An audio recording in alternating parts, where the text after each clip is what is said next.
കുർബാനത്തിലൂടെ അവിടെ നമ്മളോട് കാണിച്ച വലിയ കാരുണ്യം, വലിയ കൃപ, എന്തോരം ഔദാര്യമാണ് അവിടുന്ന് കാണിച്ചിരിക്കുന്നത്. അതുകൊണ്ട് ഇതൊരു കൃതജ്ഞതാബലിയായിരിക്കട്ടെ. ഈശോയ്ക്ക് നന്ദി പറയുക.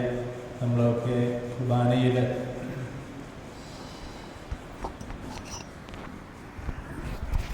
നമ്മൾ ഈ ബലിയിൽ പങ്കെടുക്കുമ്പോൾ പൂർണ്ണമായിട്ട് ദൈവത്തിൻ്റെ കയ്യിൽ ഏൽപ്പിച്ചുകൊണ്ട് ദൈവമേ നന്ദി, എല്ലാറ്റിനും നന്ദി, നമ്മുടെ പരാജയങ്ങളും വീഴ്ചകളും ഓർത്തുപോലും നന്ദി പറയുക. കാരണം ദൈവത്തിനെല്ലാം നന്മയ്ക്കായിട്ട് ക്രമീകരിക്കാൻ സാധിക്കും. അതുകൊണ്ട് ഒരു കുറ്റബോധമൊന്നും വെച്ച് പുലർത്തേണ്ട ആവശ്യമില്ല.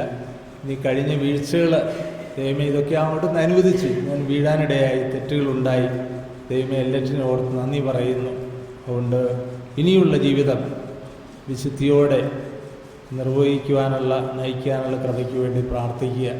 വ്യഭിചാരത്തിൽ പിടിക്കപ്പെട്ട സ്ത്രീയോട് ഈശോ പറഞ്ഞത്, നിന്നെ ഞാൻ വിധിക്കുന്നില്ല, പക്ഷെ ഒരു കാര്യം, മേൽ പാപം ചെയ്ത്. അപ്പോൾ ഇനിയുള്ള ജീവിതം കർത്താവിൻ്റെ കൈകളിൽ കൊടുത്തുകൊണ്ട് വിശ്വസ്തയോടെ വിശുദ്ധിയോടെ വ്യാപരിക്കാനുള്ള കൃപയ്ക്ക് പ്രാർത്ഥിച്ചുകൊണ്ട് നന്ദിയോടെ നമുക്ക് ബലി അർപ്പിക്കാം.